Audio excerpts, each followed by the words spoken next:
Hello and welcome to the Majlis, the weekly podcast by Radio Free Europe, Radio Liberty, focusing on Central Asia. I am Mohammed Tahir, your host here in Washington, D.C. The protests of mothers in Almaty, Astana, frustration of oil workers in Zhanuzan, growing anger involving the treatment of ethnic Kazakhs in Xinjiang, and then Nazarbayev's decision to fire his entire government. Lately, a lot has been happening in Kazakhstan, and the development this week is, in apparent attempt to diffuse tension, the new government has announced a $3.6 billion spending plan directed to address some of these issues. And we are here to unpack some of those developments, particularly their connections to each other, and try to make sense of how Kazakhstan got to this point and where things are headed going forward. Joining me in the discussion are Ambassador William Courtney, former U.S. Ambassador to Kazakhstan, Dr. Lokan Chisti, Chair of Central Asian Studies at the Glasgow University, Dr. Erika Marat, Associate Professor at the National Defense University and author of Police Reform Society Against the State in Post-Soviet Countries, and Bruce Pannier, editor of Radio Free Europe, Radio Liberty Central Asia blog, Kishlok Owazi. Welcome on board, colleagues. Thank you. Hello. Hello. Thank you. Very nice to have you. So, okay, let's start with the latest development. Who was paying more attention to the latest announcements by the government on social packages? Perhaps, Bruce, could you share some of the highlights on what the package was about and what did this include? Well, you said it kind of in your intro. I think this was largely an attempt to diffuse some of the social tensions that have been building up in the country for a while. When you look at this on paper and see what happened, there wasn't really a whole lot of movement around. I mean, they folded two ministries into one, and they changed a few people around.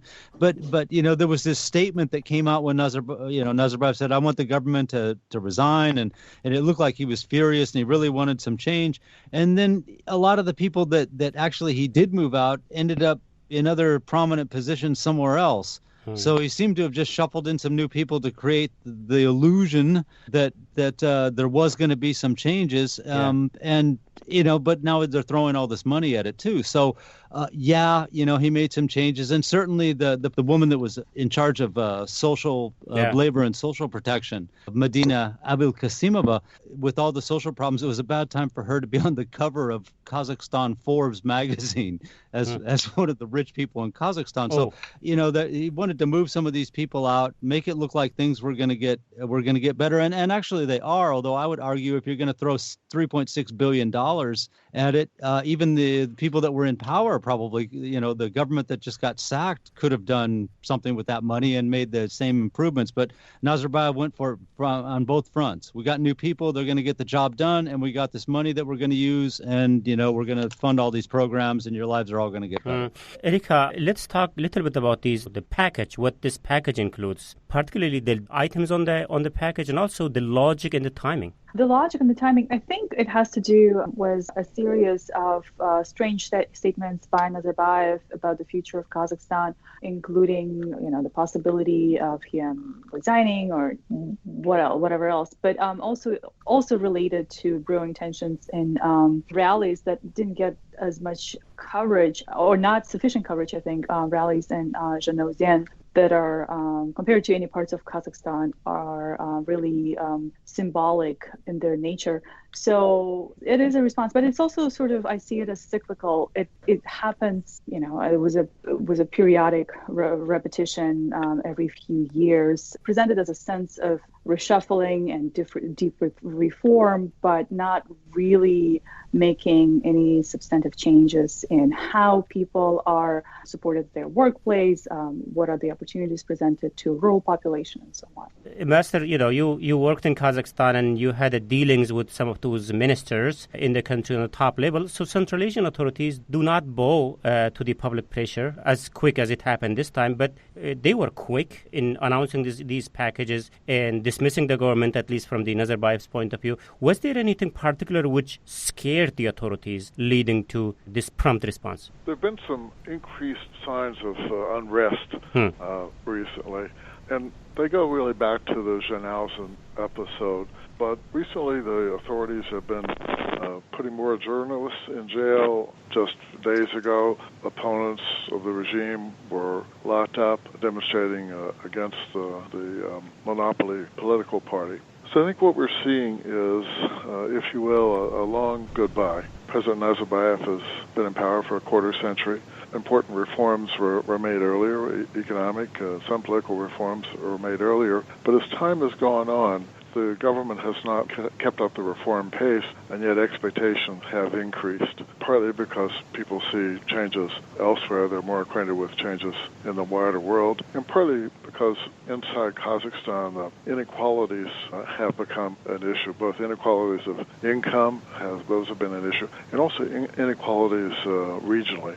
Astana has taken such a large amount of public infrastructure spending that other oblasts around Kazakhstan have suffered at the amount of resources they have to improve public infrastructure. So I think both those vertical income inequalities, if you will, and the horizontal regional inequalities have led to a situation where there may not be real unrest that could topple a government soon, but it's enough to cause the government some concern. And in fact, this is a phenomenon that we're seeing in Russia as well. Putin's speech to the Federation Assembly about 2 weeks ago also betrayed concerns about health care and poverty, things like that. That also seems to be an issue in Kazakhstan. And in both of these countries, you have rulers who have been in power for a long time.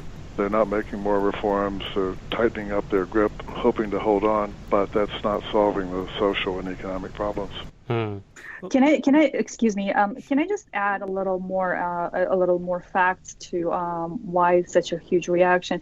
I think one important factor is also that last month 5 children died in Astana as a result of a fire while the mother was at work, and that, as you all know, sparked a huge public mobilization demanding government accountability and support of working parents and support of children, especially families with many children. And it really connected with the broader population in Kazakhstan who feel the pain and empathize with the parents and with the children. So I think that also is really big part of a reaction of Nazarbayev, that this kind of tragedies, they stir up so much action and even political action that can potentially become really powerful drive against the regime, not just a specific social issue, but against the political setup in general. Okay, Dr. Luka, how do you see that? I mean, we referred to similar changes that Kazakhstan gone through earlier. Is it another similar change, or something is fundamentally different here, the way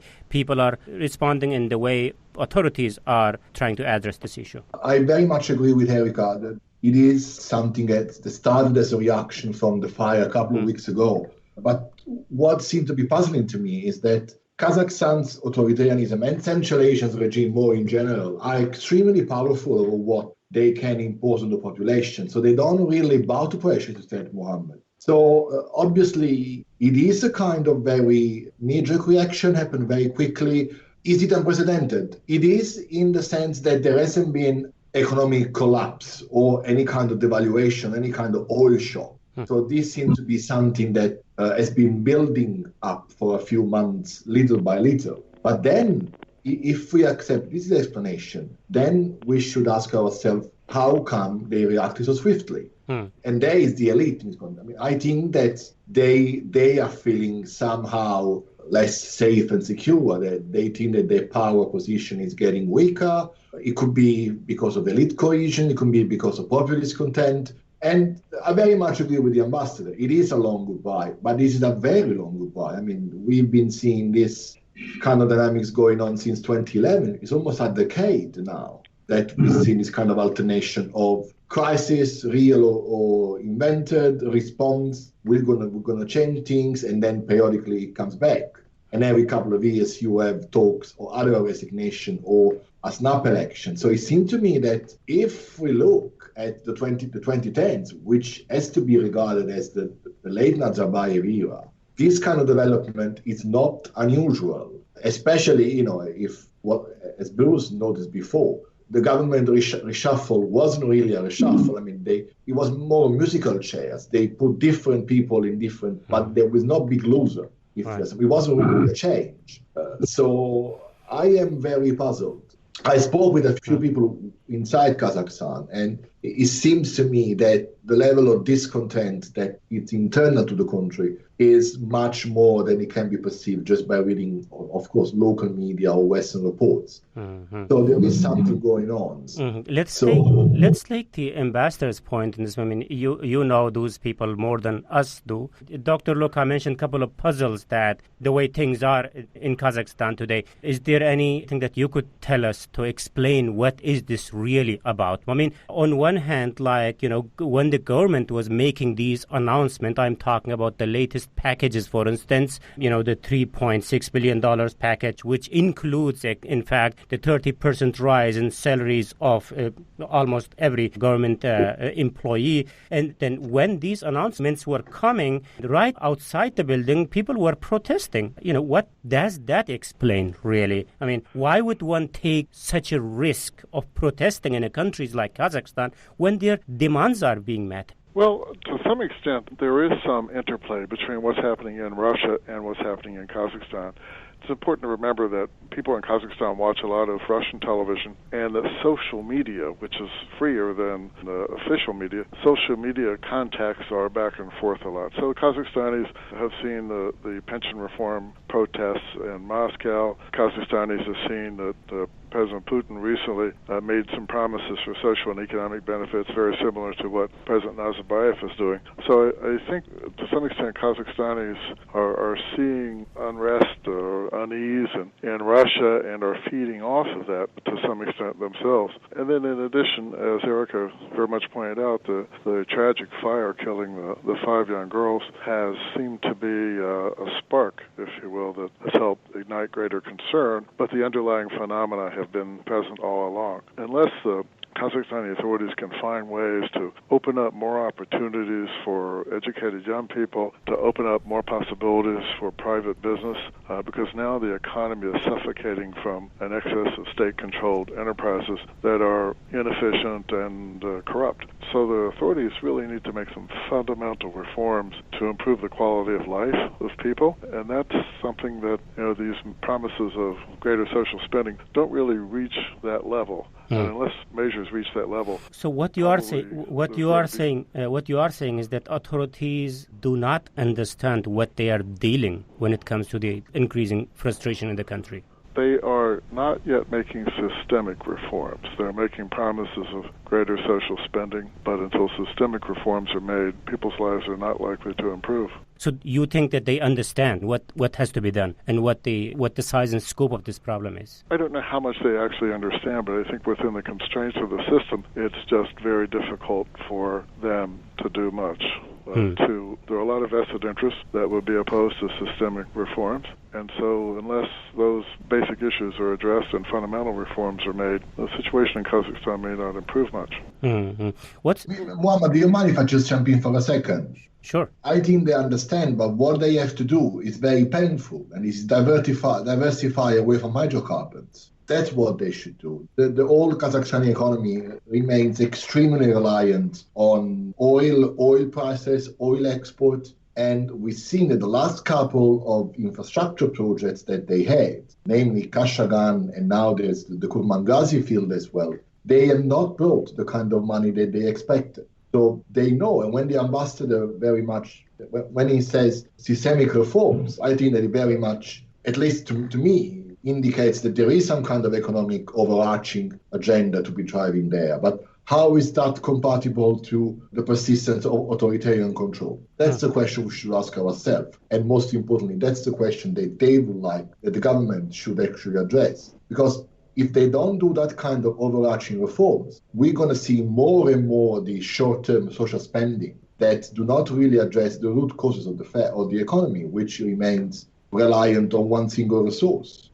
I wonder, Bruce or Erica, what you think about this? I mean, well, if I could jump in, I kind of understand. I see that they're kind of getting an understanding of what's happening, but I don't think that they really make all the connections they do, and that kind of explains the reaction, which I thought was excessive. I was kind of surprised at all the money they threw at this, and that that Nazarbayev had to publicly essentially humiliate Sagantayev's government for what went on. And I think that's because they were so surprised, a few years ago when they had the land privatization scheme, and the rumor went out that maybe the Chinese were going to buy it. It released a bunch of other issues that people started to come out and protest, and I think that really scared them. And they saw similarities in what was happening after the fire, and that the mother started protesting, and they just went into overkill immediately and started talking about all this stuff that was going to change and all this money they were going to spend, because they should have made that connection a while ago, that they needed to make improvements in the everyday lives of people, and in social services and things, but they hadn't quite made it. And so when they saw these protests starting to come, they immediately equated that with what happened a few years ago and decided, we're headed for the same kind of disaster.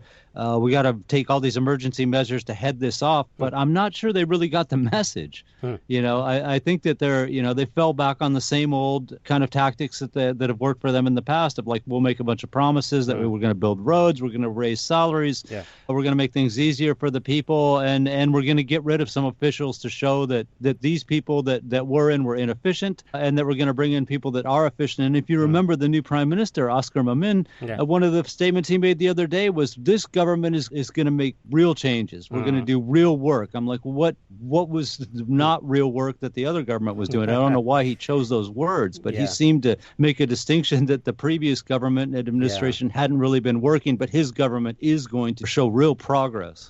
Yeah, I almost forgot another point. Yes, on one hand, it's unclear, at least to me, and also I hear different messages from my panel today. It's unclear if authorities comprehend the size, the scope, and the nature of what they are dealing with. On the other hand, they proposed this multi-billion-dollar package so quickly that I'm not sure if it's fully thought through. Also, do they have enough resources to deliver this promise? So we will continue the discussion talking about these and many other questions very shortly.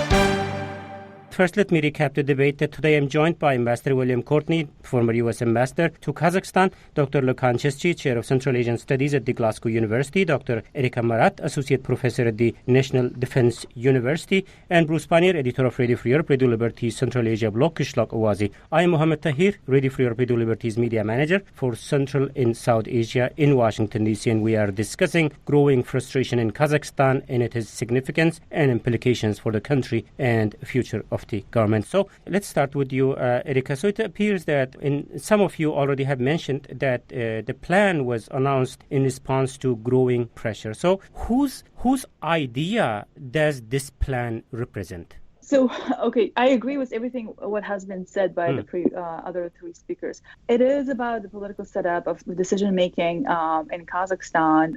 Really smart people are at the top of the political life in Kazakhstan, the presidential administration, that come up with amazing ideas. They use international development or international experience and coming up with really modernist ideas about what is it that the society needs. The problem is they really implement something that they think the population needs, and not really consulting with the population or not staging bigger public conversations about what is it that is needed, especially in rural areas. And the idea, this idea of progress, of joining the top most developed countries that the presidential administration is entirely consumed by, it really puts a huge emphasis on developing urban areas, modernizing urban areas, and delivering to the middle class population who are already quite okay in the economy that Kazakhstan has. And really little emphasis is done on rural areas. So it repeats this pattern of coming up with policies that may sound good on paper and may sound good on paper for the middle class and urban areas, but don't really consider the reality on the ground. And as Luca said, really throwing money on short-term fixes as opposed to approaching it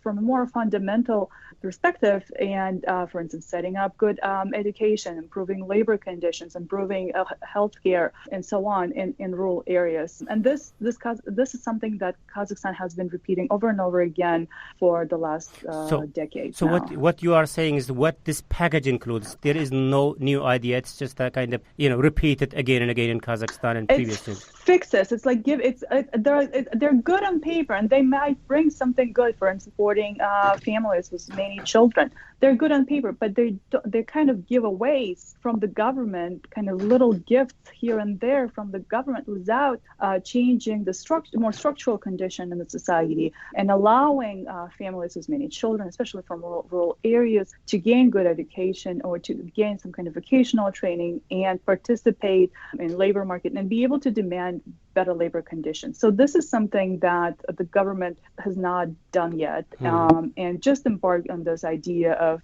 through some subsidies here and there, quick fixes here and there that look good on paper and make government look generous would fix more longer-term problems. Yeah.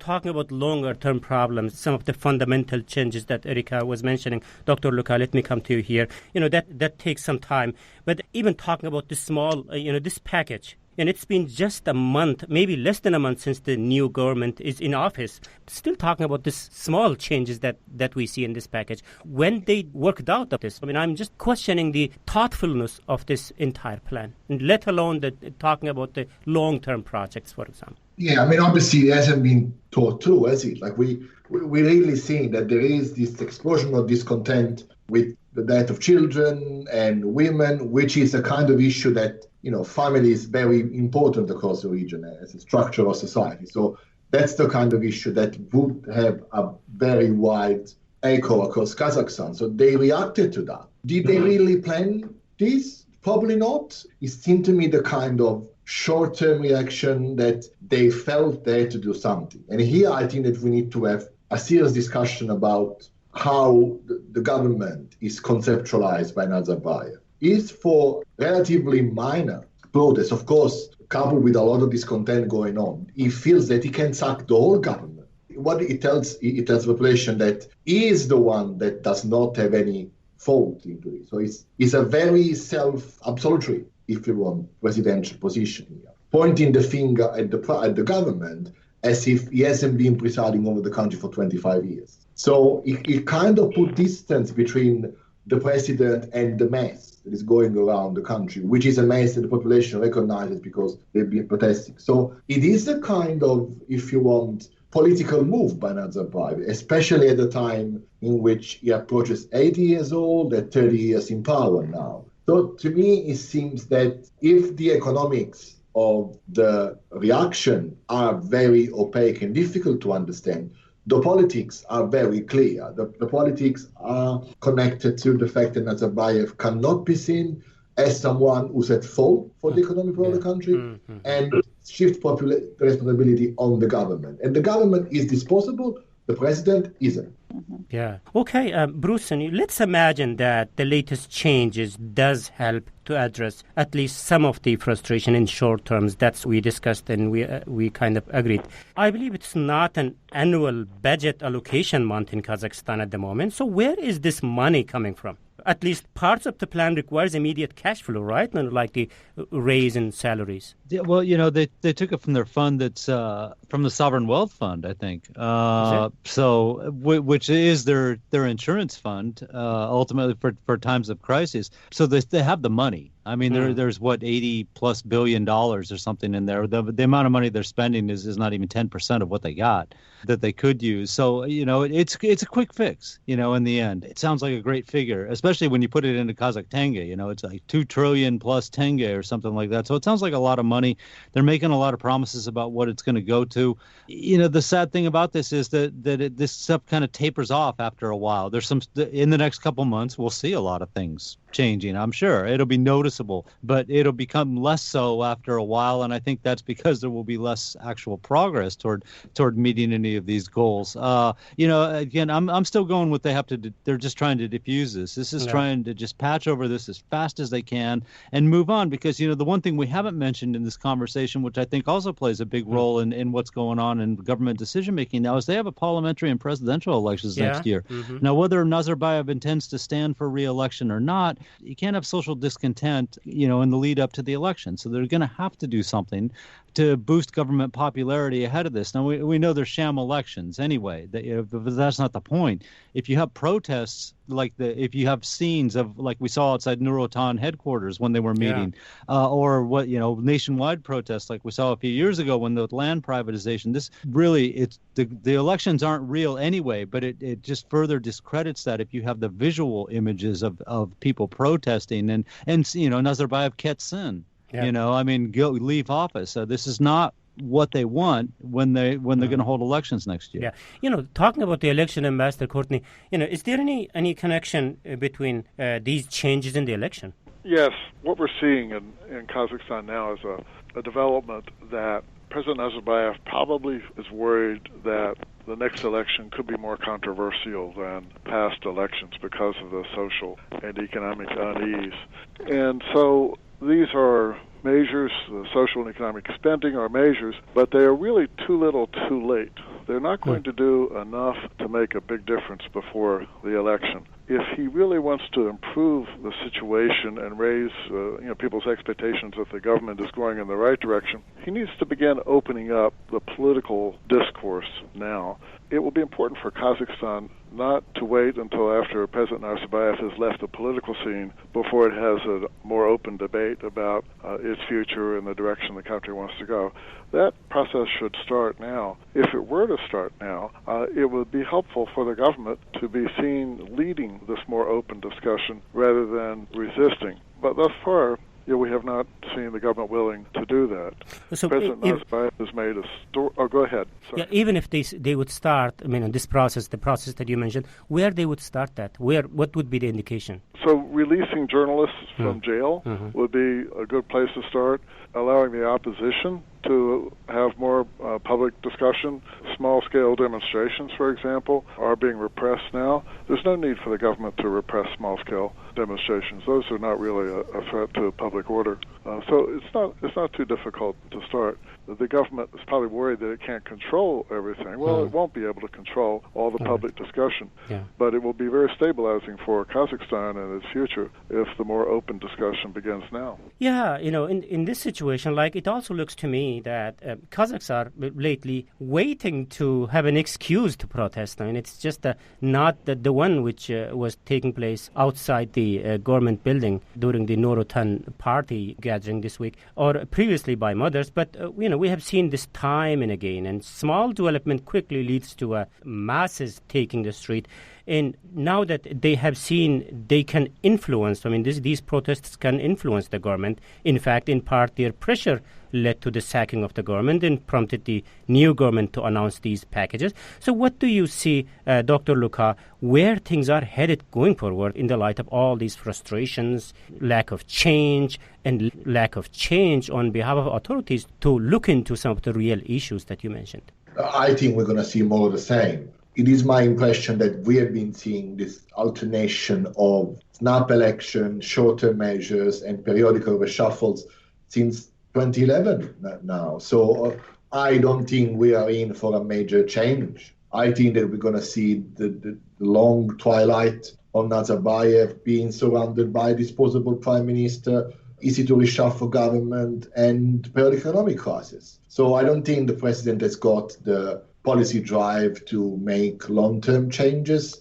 He probably doesn't need those kind of changes because he's financially okay, so it's comfortable with the system as it is. I don't think the government intends, or the elite intends to challenge Nazarbayev as making major changes. I also don't think that the population in general, that there is enough opposition to organize a large-scale movement. And that's probably why they repress small scale as well, because they can do that. But the recent changes didn't embolden people. It was in part their pressure which led to all these changes. Yeah, but if you look at the mothers' protest, that's not a political protest. That's the kind of reaction to poor governance, but it doesn't have a kind of political agenda with it. Those mothers would have been not in the street if whatever happened didn't happen. So it's not that there is a political agenda there. So yes, you're right. It's a response to that, but the opposition is very much tamed in Kazakhstan, as elsewhere in Central Asia.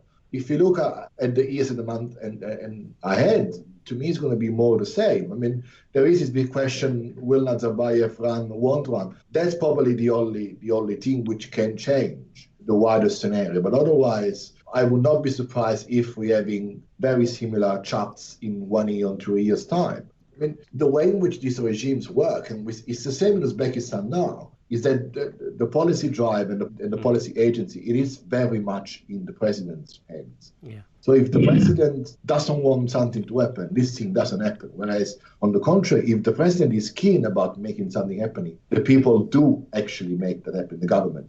So I don't think that Nazarbayev has got either the energy or the inclination to make this kind of large-scale change, which are extremely necessary. So to me, to answer your question, what will we see? We will see the same again in a prolonged twilight. I know, Erika, you want to leave us, but before you do, I was interested to hear what you had to say about this. I mean, Dr. Luka said that, there is no willingness on behalf of authorities to make some of the fundamental changes that he mentioned and also you mentioned. Okay, so they are not ready to change, but the people seems to be more vocal and now a little bit emboldened. So where things are headed going forward? So yes, it is a long twilight, and I think the weaker Nazarbayev looks at some point, I don't know, in terms of political support or popularity of his policies, or even health-wise, the more there might be push back from opposition forces or from politically oriented demonstrations. What's interesting about Kazakhstan's approach to demonstrations, yes, they are suppressed pretty quickly, is Kazakhstan, since Januzin, Kazakhstan has been trying to preempt those demonstrations through policing, through predictive policing across the country. But the leadership in Kazakhstan and across Central Asia should also understand that those protests often take place because this is the only outlet to be heard, and because parliaments don't represent the population, there's no representation of public interest in the parliament or in the political scene in general. And these small protests, even protests regarding some really non-political, deeply social issues like the mothers, they have this potential of turning into political opposition, political resistance as well, depending on how the government responds. If the government uses more violence, more coercive actions, there is a greater possibility that these protests will become against the means of coercion, against the means of political suppression. The government has avoided doing exactly that. Was the mothers protesting, but who knows what other collective action will be in the coming months and years as the twilight continues. And there is a possibility. I think there is a possibility for, unfortunately, for more unrest and calamity in political life in Kazakhstan. So what the source of this potential unrest might be, Erika? I mean, what are some of the tipping points that you will be looking at? So it's extremely difficult to predict what kind of collection action will transpire, right? Because so many factors go into collective action. We saw it around land reform, around labor conditions, and now mothers. So it can be a tragedy. It can be some unpopular policy. It's hard to predict, but the momentum is there. There is more and more experience in the public dealing with this. And if we know anything from history, unless the government completely chooses a route to intensifying authoritarianism even more, like, for instance, Russia, those protest moods are not going anywhere, and they will continue to percolate from time to time. Okay. Thank you very much. We are almost over time. Just to take final points from the rest of the panel, maybe Ambassador Courtney. So what you will be looking at going forward in Kazakhstan, especially the frustration continues to grow, authorities are not willing to change, then what? I mean, what are the avenues that you are looking at where this country is headed? So I agree with Erica that there are conditions here that could create some unease and unrest. I would look primarily to civil society. How strong is civil society? It's clearly gotten stronger, but there has not been enough political space for civil society to express itself. Civil society can be an important stabilizing force in Kazakhstan, but it can also be a force for change. Yeah. I would look for dimensions in which civil society focuses its energies, and whether the political system will allow that to take place or whether there will be arbitrary measures used against civil society. Okay. Bruce and Dr. Luka, your thoughts on this? Sadly, I think history is going to repeat itself a lot in Kazakhstan. I think that the government will sit back for a month or two. We'll see a lot of action. I don't think it's any coincidence that the Ministry of Information is now the Ministry of Information and Social Development. They'll keep advertising the fact that things are changing all the time and get that message out to the public as much as possible. You mentioned earlier, about this plan that they put into action. I would say probably part of that is based on a plan that they almost undoubtedly had anyway ahead of elections to improve living conditions. We've seen this again and again. And after that runs out, when they've shown a picture of roads being built or schools being built, something like that, I don't think they have any plans any further than that. And like I said, this was a plan they were probably bound to implement on maybe a lesser scale, but ahead of elections anyway. And so I don't think they've learned their lesson. And I think if public discontent quells, as it almost certainly will, in the coming 2 or 3 months down the road, that they'll figure that they've patched everything up and they can go on as usual. Okay, Dr. Luka? No, I totally agree. I think that we're going to see the eternal repetition of the same, or we want to see it.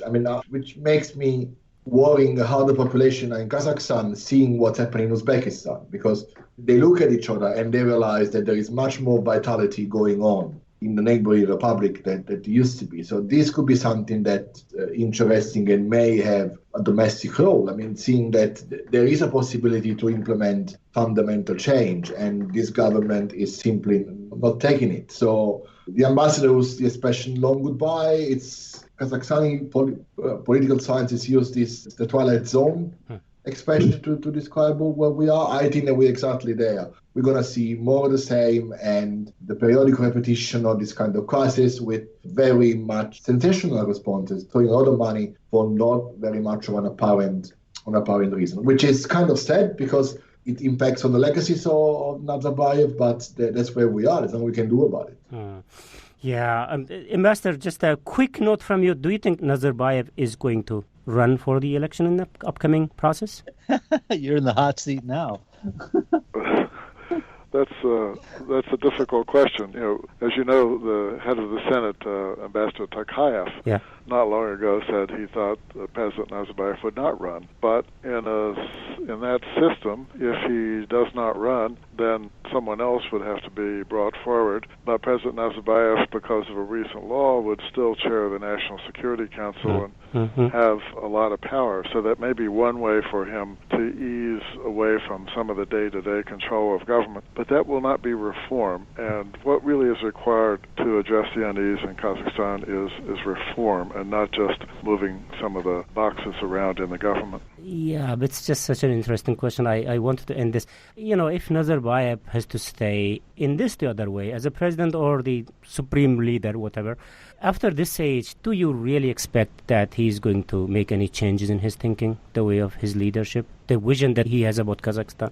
In the cases where we've seen leaders in power for a long time, the long goodbyes, the twilights, Karimov, Shevardnadze, Putin, Nazarbayev, toward the ends of their administrations, no reforms are made. Generally, reforms move in reverse, and so you end up with greater frustration. And of course, we've seen that now in Uzbekistan, where Mirziyoyev is trying to accommodate some expectations for more change. Whether that's successful is not yet clear, but the reforms generally do not come when leaders are in their twilight period. Yeah. Well, thank you very much, Ambassador William Courtney, former U.S. Ambassador to Kazakhstan. And also big thanks goes to Dr. Lokan Chisti, Chair of Central Asian Studies at the Glasgow University, Dr. Erika Marat, Associate Professor at the National Defense University, And Bruce Pannier, editor of Radio Free Europe, Radio Liberty Central Asia blog, Kishlock Awazi. Thank you, colleagues, for your time and thoughts today. Thank you. Mohammed. Thank you. Thank you. And this is from me, Mohammed Tahir, host of the Majlis, Radio Free Europe, Radio Liberty Central Asia podcast. Until next week, bye-bye.